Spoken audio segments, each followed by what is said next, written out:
എല്ലാവർക്കും നമസ്കാരം. കണ്ണാടി കാൺമോളവും എന്ന കാവ്യഭാഗത്തിൻ്റെ രണ്ടാം ഭാഗമാണ് ഇന്ന് നമ്മൾ ചർച്ച ചെയ്യാൻ പോകുന്നത്.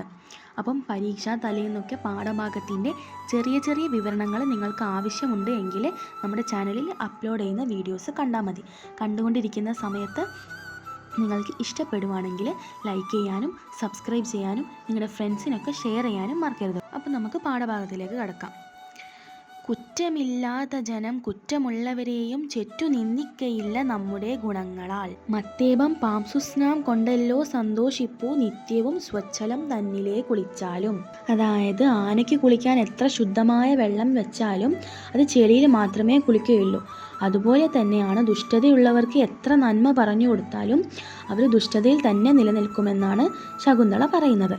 ശകുന്തളയുടെ ഈ വാക്കുകൾ ആധുനിക സമൂഹത്തിൽ വളരെയധികം പ്രശസ്തി ആർജിക്കുന്നുണ്ട്. സത്യധർമാതി വെടിഞ്ഞീടീന പുരുഷനെ ക്രുദ്ധനാം സർപ്പത്തേക്കാളേറ്റവും പേടിക്കണം. സത്യവും ധർമ്മവും വെടിഞ്ഞ പുരുഷനെ സർപ്പത്തേക്കാൾ പേടിക്കണമെന്നും ഇപ്പോൾ സത്യവും ധർമ്മവും വെടിഞ്ഞ നിന്നെയാണ് ഏറ്റവും കൂടുതൽ പേടിക്കേണ്ടത് എന്നുമാണ് ശകുന്തള ദുഷ്യന്തനോട് പറയുന്നത്. മൂർഖനാം അവനോട് പണ്ഡിതൻ ശുഭാശുഭമാഖ്യാനം ചെയ്താൽ മൂർഖൻ അശുഭം ഗ്രഹിച്ചിടും. മൂർഖനാം അവനോട്, അതായത് ഒരു വ്യക്തിയോട് പണ്ഡിതന് നല്ല കാര്യവും ചീത്ത കാര്യങ്ങളും ശുഭാശുഭമാഖ്യാനം, ശുഭം നല്ലതും അശുഭം ചീത്തതും ആഖ്യാനം പറഞ്ഞാൽ, ഒരു വ്യക്തിയോട് പണ്ഡിതന് അറിവുള്ള ഒരാൾ ശുഭവും നല്ലതും അശുഭവും ചീത്തയുമായ കാര്യങ്ങൾ പറഞ്ഞാൽ മൂർഖൻ അശുഭം ഗ്രഹിച്ചിടും. അവരെന്ത് ചെയ്യും? അശുഭം, അതായത് ചീത്ത കാര്യങ്ങളായിരിക്കും ഏറ്റവും കൂടുതൽ മനസ്സിലാക്കിയിട്ടുണ്ടാവുക. നല്ല കാര്യങ്ങളെല്ലാം തന്നെ മാറ്റി നിർത്തപ്പെടുകയും ചെയ്യും. ഇവിടെ മൂർഖനാം അവനോട് എന്ന് പറയുന്നത് ദുഷ്ടതയുള്ള ആളോടാണ് കേട്ടോ. ദുഷ്ടതയുള്ള ആളുകളോട് പണ്ഡിതന് ശുഭവും അശുഭവും, അതായത് ദുഷ്ടത നിറഞ്ഞ ഒരാളോട് ഒരു പണ്ഡിതന് നല്ല കാര്യവും ചീത്ത കാര്യവും പറഞ്ഞാൽ അയാൾ ചീത്ത കാര്യങ്ങളായിരിക്കും ഏറ്റവും കൂടുതൽ ഗ്രഹിക്കുക. അടുത്ത വരി നോക്കാം. നല്ലനായിപ്പവൻ നല്ലതു ഗ്രഹിച്ചിടും വെള്ളത്തെ വെടിഞ്ഞു പാലന്നമെന്നതുപോലെ. അതായത് നമ്മൾ മുന്നത്തെ വരിയിൽ പറഞ്ഞു, ദുഷ്ടത നിറഞ്ഞ ഒരാൾക്കൊരു പണ്ഡിതന് നല്ലതും ചീത്തയും പറഞ്ഞു കൊടുത്താൽ അയാൾ ചീത്തതായിരിക്കും തിരഞ്ഞെടുക്കുക.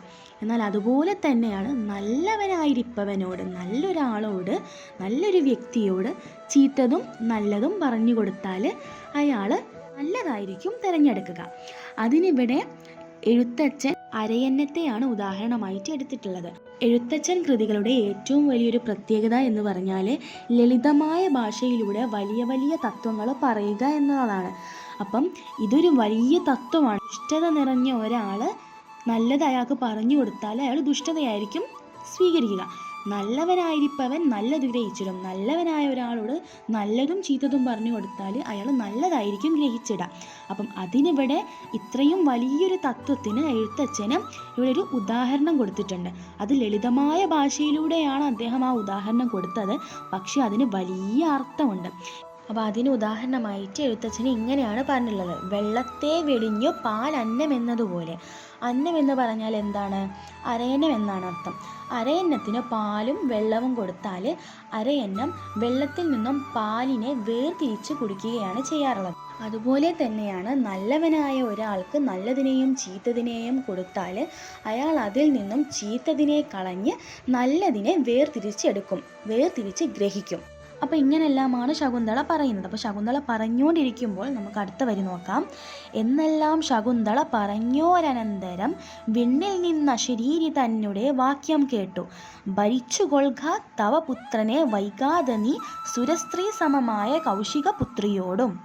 ദുഷ്യന്തൻ പറഞ്ഞ വാക്കുകളിൽ വേദന കൊണ്ട് തിരിച്ച് ശകുന്തള മറുപടി നൽകുന്നതിനിടെ വിണ്ണിൽ എന്ന് പറഞ്ഞാൽ ആകാശം എന്നാണ് അർത്ഥം. ആകാശത്തിൽ നിന്നും ഒരു അശരീരി കേൾക്കുകയാണ്. അപ്പോൾ അത് ഇപ്രകാരമായിരുന്നു: നിന്റെ പുത്രനെയും ദേവസ്ത്രീക്ക് സമമായ ശകുന്തളയെയും കൂട്ടി നീ ഈ രാജ്യം ഭരിച്ചുകൊള്ളുക. നോക്കാം, ഇനി നമുക്ക് അടുത്ത വരി നോക്കാം.